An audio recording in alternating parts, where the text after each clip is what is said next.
Fala pessoal, tudo bom? Meu nome é Reginaldo, sou programador. Hoje eu vou estar apresentando vocês uma maneira aí que eu faço para estar criando o back-end das nossas aplicações criado em plataformas como Lovable, como o Google IA Studio, né?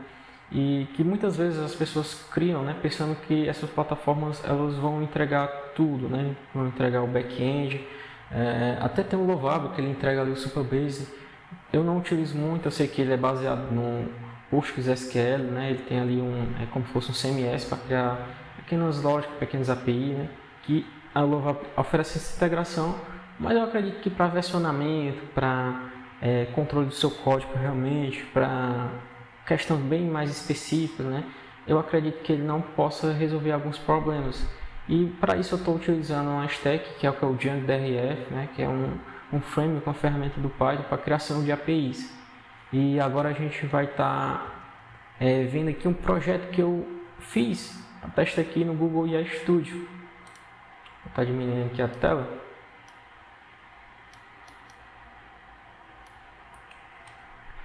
Aqui ia aparecer uma opçãozinha aqui, se eu não me engano, para a gente selecionar qual tecnologia. O Google IA Studio oferece a tecnologia como Angular ou React, né? Que é aqui. A gente seleciona o React, né? Tem como você criar projetos com Angular, mas indico mais o React como é uma plataforma que as IAs estão utilizando mais, né? Você pode até depois importar para o próprio Lovable, enfim. Eu criei aqui já um pequeno prompt, esse app aqui. Esse prompt aqui, cria um app, né? Todo list parecido com o app Scrum, Slack, para consumir uma API feita em DjangoDRF, que vai ser o nosso back-end. Faça com dados mocados e mais facilite para migração para DjangoDRF, né? Fazer uma documentação e faça uma pequena documentação para implantar esta API. Ele criou aqui, ó, como vocês podem ver, demorou rápido, aqui foi 24 segundos, ó, criou todos esses arquivos. Aqui é um pequeno app que você pode ir arrastando, se está em progresso, aí aqui aparece quem são os responsáveis, né, com um pequeno logozinho aqui. Você pode mudar aqui a prioridade, a descrição, o título, né? Você pode apagar, você pode atualizar quem é que está responsável pela essa tarefa, você pode adicionar uma nova tarefa. Só que aqui não vai estar com dados reais, aqui vai estar com dados mocados. Ele criou aqui essa estrutura com os componentes, e a gente pode ver aqui também na parte de service, né, que é a API, ela criou essa essa seção de dados mocados, com todas aquelas questões das tasks e a lógica aqui. Só que aqui, quando a gente adicionar aqui, a gente pode até ver que adiciona.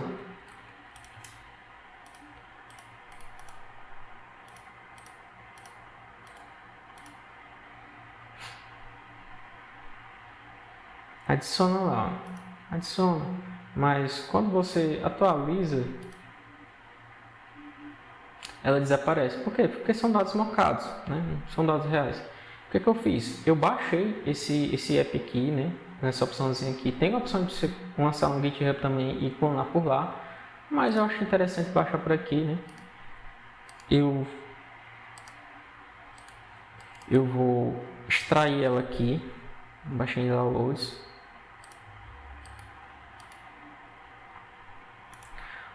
Eu vou clonar no meu ambiente.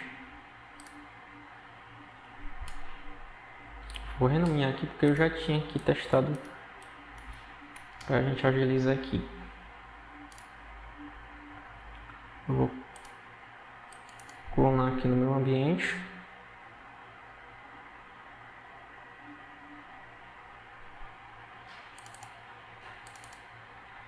No home mesmo.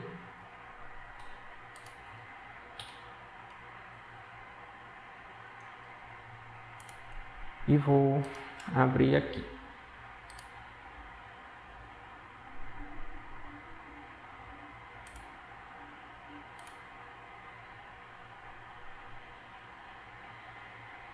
ele vai, quando a gente copia direto para o WSL, depois a gente pode discutir isso aqui, ele vai criar um monte de arquivos aqui, mas eu vou só apagar esses arquivos aqui rapidamente.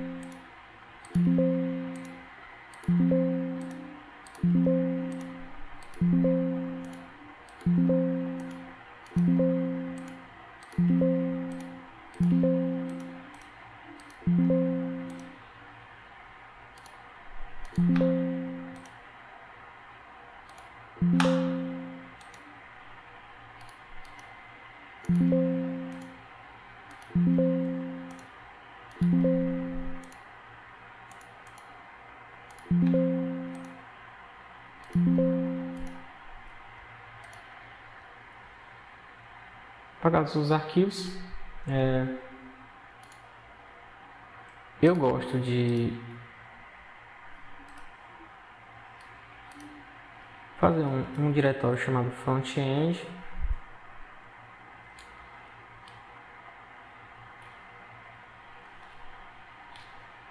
e um diretório chamado back-end.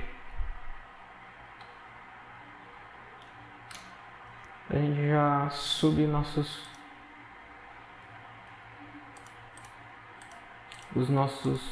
repositório como fosse um monorepo, né? Que seja o que? Um repositório só, tanto com back-end como front-end. Para uma VSL, para uma VM, né?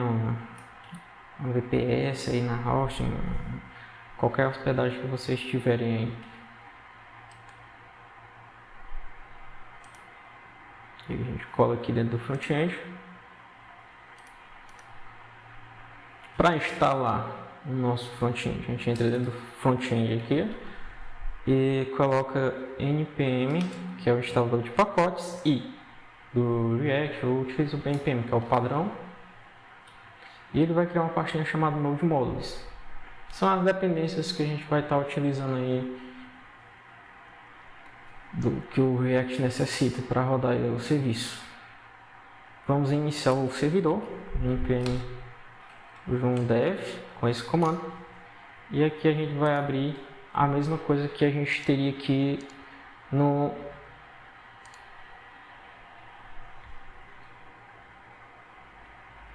que a gente estava fazendo aqui, não vai solicitar mais. Essa mesma aplicação aqui do Google IA.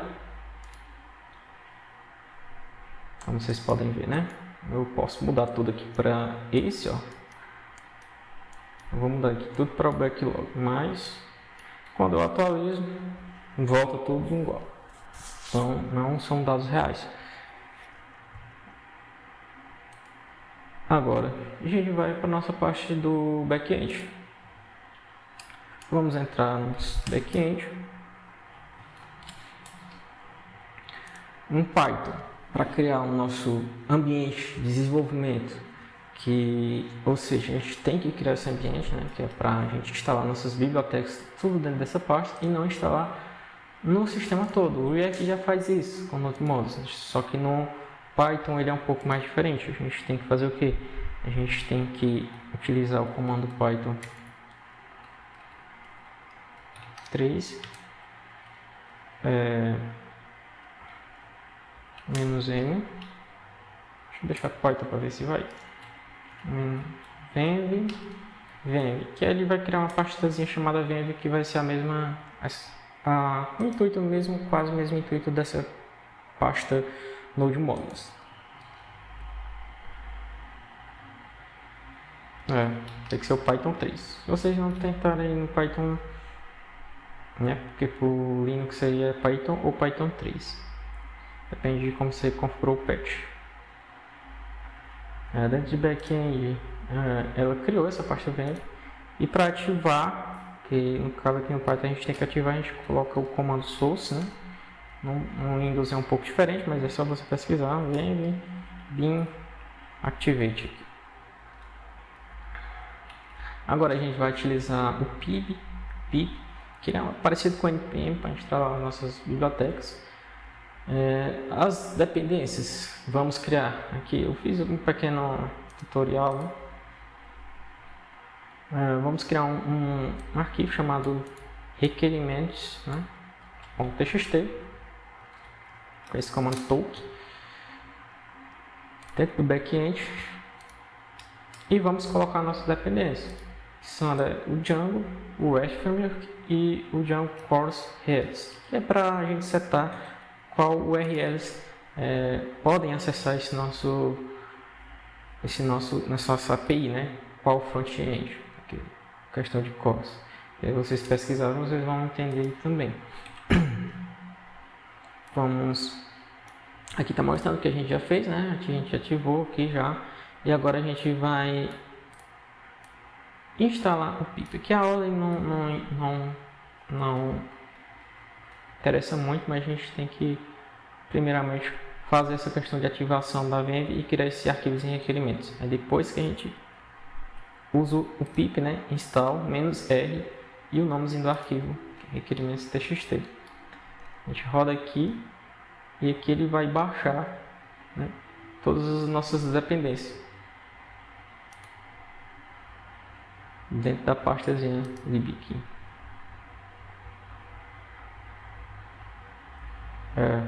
Que a gente pode ver que instalou, tá vendo? Essa parte aqui você também não mexe nada nela. E agora a gente pode continuar aqui no segundo passo, que é criar o projeto. O Django Admin é o comando onde a gente pode estar criando o projeto aqui. O config vai ser a parte onde vai ter as configurações do projeto. E o ponto é para criar na raiz do backend, porque se você colocar outro nome sem ser ponto, ele vai criar outro app. Eu não gosto muito desse estilo aqui de programar. Ele criou aqui já a questão de configurações. Esses arquivos URL, settings, a gente vai estar utilizando bastante eles, principalmente o arquivo URL settings.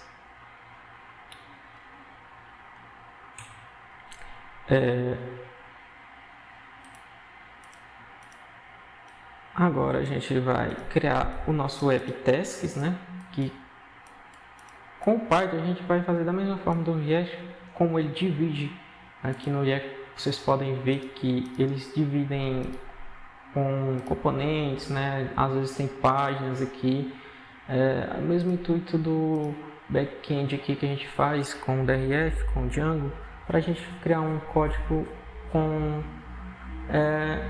desacoplado, né, com componentes também, que ele vai estar criando apps, que é chamado, né?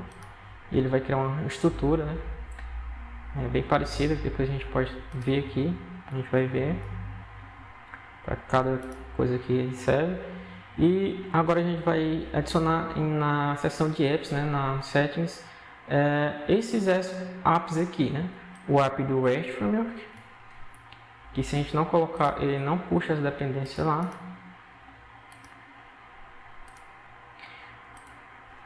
Eu gosto de dar um espaço, né? Vamos colocar os cores aqui também, os cores headers. E vamos colocar o nosso app que a gente criou. Eu gosto de dividir assim de dependência. Você pode até comentar. E apps que a gente cria, né? Para ficar mais organizado. Aqui são dependências que já vem por padrão do Django.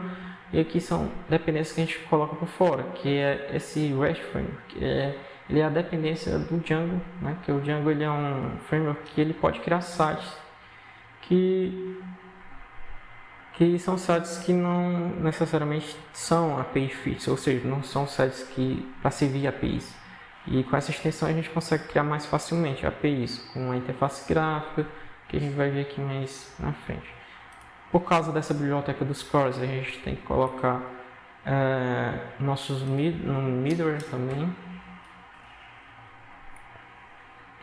E vamos configurar aqui a questão do cores aqui também.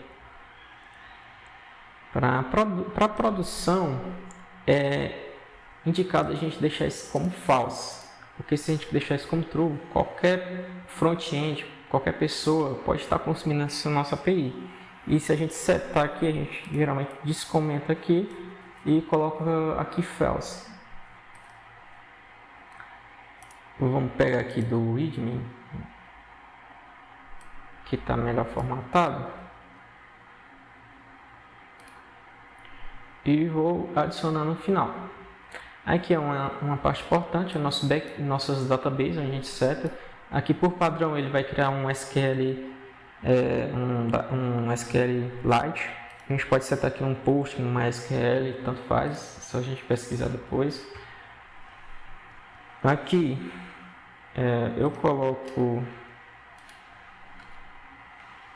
false para já deixar um ambiente pronto para produção. Vamos descomentar aqui e salvar, porque quando a gente descomenta aqui e coloca false, só quem vai poder acessar o nosso back-end são essas URLs, que depois a gente pode mudar aqui para as URLs que a gente vai estar utilizando. São um domínio que a gente seta ali no Vercel, geralmente vocês colocam lá, né, ou no nosso VPS. O passo 2, né, a gente pode já começar a editar aqui, porque isso aqui foi já o Google que fez, esses models. O que são os models? Os models são o que a gente vai estar utilizando para representar as entidades do nosso sistema, para importar para o banco de dados.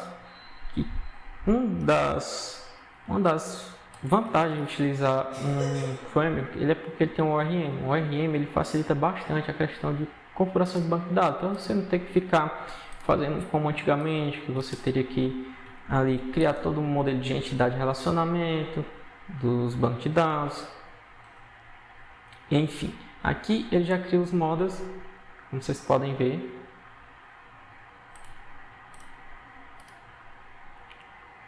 E agora a gente vai criar as migrações. As migrações são esses comandos aqui do Python, né? Esqueci de falar aqui desse arquivozinho aqui, que é o manage.py. Você vai sempre estar utilizando ele, .manage.py, para criar migrações, criar apps. Migrações são o que? A gente vai rodar o make migrations, ele vai criar um arquivo dentro dessa pasta aqui, migrações, para a gente estar enviando para o nosso banco de dados. Com todos, ele vai criar já automaticamente com o ORM do Django o nosso banco de dados, né? Que isso vai adiantar bastante o processo na criação da nossa API. A gente roda aqui, ele criou esse arquivo, né? Arquivo inicial.py. E agora a gente vai criar a migração realmente para o banco de dados, que ele vai criar um arquivozinho do SQLite. Aqui ele migrou um SQLite, ó.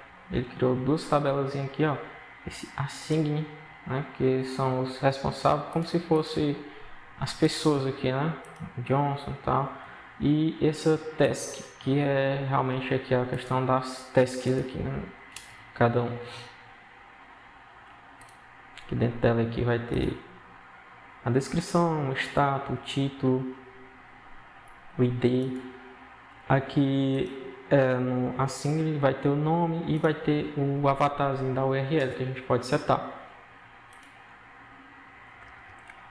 Ele cria aqui um classes, né, para representar aqui nos models, com a questão dos tipos de dados que a gente pode estar colocando, que isso é importante, né? A gente está sempre fazendo o nosso back-end, setando aqui, aí já coloca. A gente sempre vai vendo aqui, dando um review no código. Vamos passar para o próximo passo. A gente já criou o banco de dados, já criamos ali lá os módulos. A gente vai estar criando esse arquivo aqui, que ele é importante. Ele serve como se fosse um tradutor de objetos, assim, que é criado nos módulos, para a linguagem JSON, né? Ele é como se fosse um tradutor para a API funcionar diretamente, certamente, né? Da mesma forma, puxar aqui também do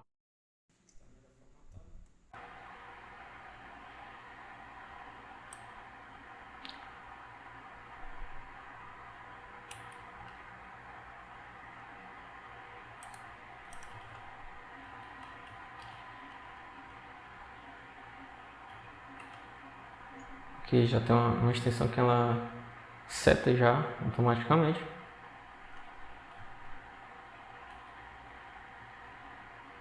Já que ele cria essas classes, né? E ele traduz aqui para um formato, né, de...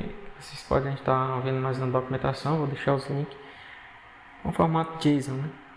A questão das tasks, a questão do model assembly e assim por diante. E agora a gente vai para o próximo passo e criar as views. As views é onde a gente vai ter as nossas lógicas, né? Como é que vai funcionar. Ele criou aqui um parecido com, eu acredito que seja um chamado Views Generic Views, aliás, que ela é bastante pouco código, a gente já consegue criar aqui uma view, um CRUD simples, com regra de negócio, né?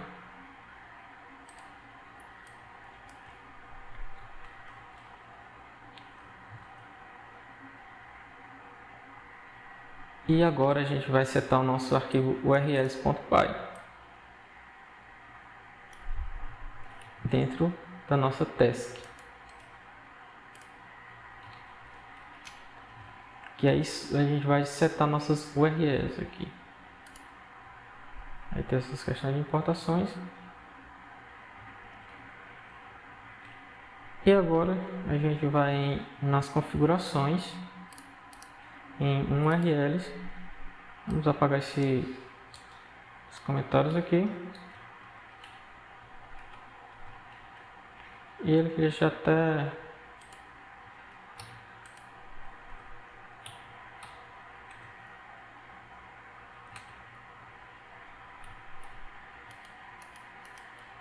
bem aqui, a gente tem que colocar o include.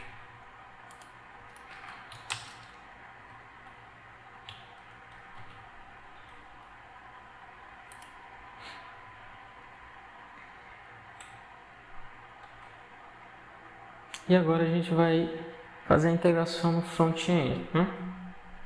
Ele deu um exemplo, mas eu criei aqui na API o que eu fiz. Eu só selecionei todo esse código aqui, esse readme que ele fez, coloquei em qualquer IA aí, um código mesmo, e mandei ela criar um arquivo service, né, do front-end aqui no API. Copiei aqui também e colei lá junto com esse readme e mandei ela criar um service já integrado com o nosso back-end. E ela criou esse arquivo aqui que eu vou estar deixando disponível para vocês também, que é onde vai estar selecionado, né? A gente vai copiar aqui. Aqui a gente tem os dados mockup e a gente vai colocar aqui o arquivo que vai estar usando o fit para fazer a integração real da nossa API.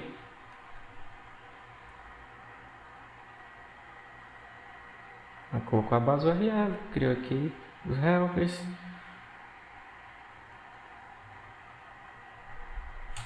E agora a gente vai testar a nossa API.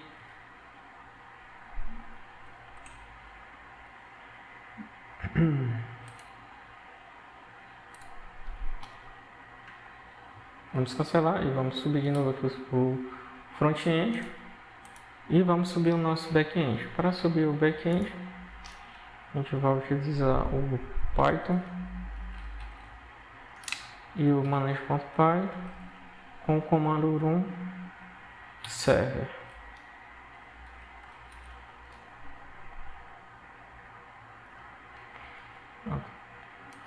Aqui a gente pode ver que ele já criou aqui a nossa API. Aqui é o admin do Django, que é uma painel que a gente pode estar utilizando bastante também, depois a gente pode estar vendo. E criou outra URL chamada API, que foi onde a gente setou lá no arquivo. A gente setando aqui o arquivo API, botando aqui o endpoint API, já vai aparecer um painel do Django REST, que é a extensão do Django, com todas as endpoints que a gente criou. O endpoint tasks, né? E o endpoint asyncs. No nosso front-end, a gente não cadastrou ainda a questão de cadastrar esses asyncs. E a gente vai estar cadastrando por aqui. E vocês veem que é bem simples, né? Bem simples aqui. Para colocar o avatar, a gente pode ir aqui no site, né, Fairpic, e pode estar pegando qualquer imagem aqui, a URL, né? A gente pode aqui em estoque, botar em imagens.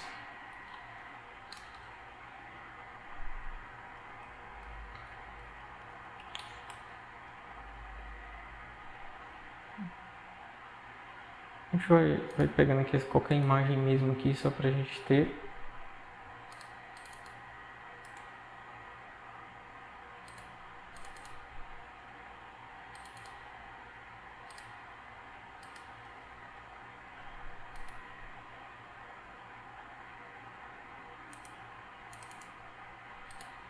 No caso, a gente vai colocar aqui em perfil mesmo aqui.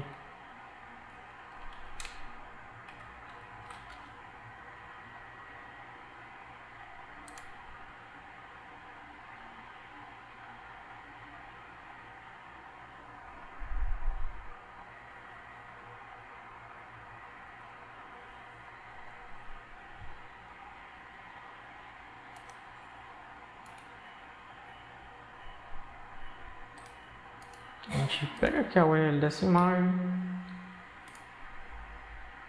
e vamos colocar aqui um avatar e colocar o nome usuário 1. Vamos dar um post aqui e a gente já pode ver que ele criou um usuário com ID1, né? Vamos criar outro usuário aqui com este outro avatar aqui.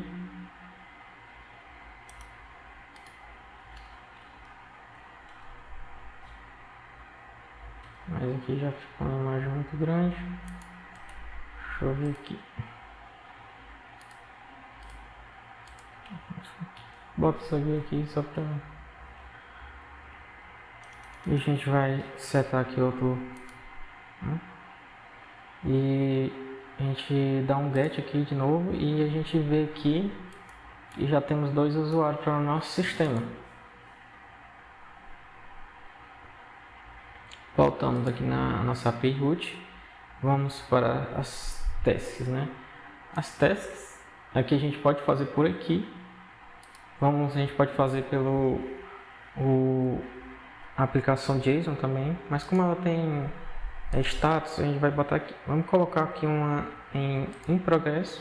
Vamos colocar o título dela, task 1, botar bug sistema, prioridade urgente, a data,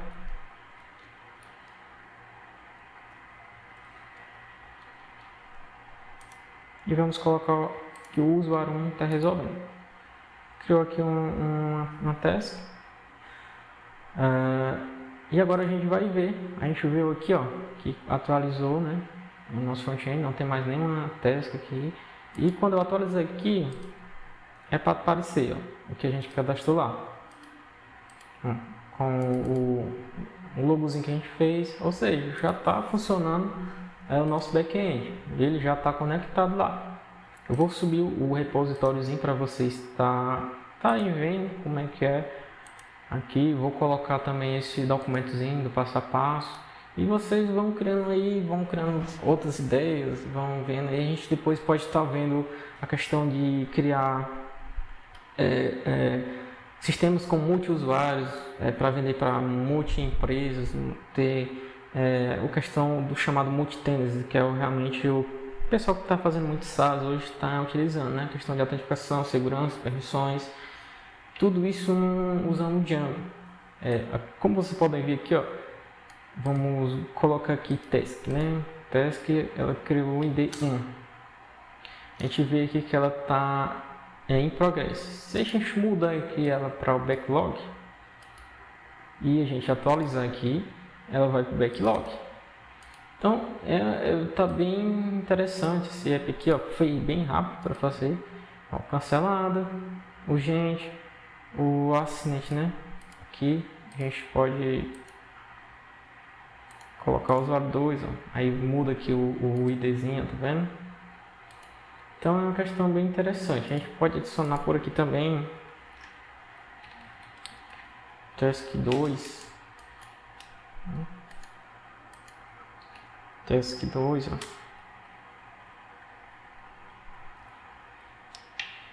A gente coloca em progresso, prioridade baixa, colocar o 1 aqui, ó. Ele já vai, ó, entendeu? E aí quando eu atualizo aqui as tasks, né, dou um get nelas, ela já coloca aqui, ó, usuário 2. E a gente pode ir melhorando nosso app, criando uma páginazinha aqui de usuários para a gente cadastrar. Depois a gente pode discutir também sobre a questão de subir ela para a Vercel. Eu vou estar subindo ela aqui logo aqui no GitHub, né, para vocês. E vou estar disponibilizando aí também no vídeo o repositório deles.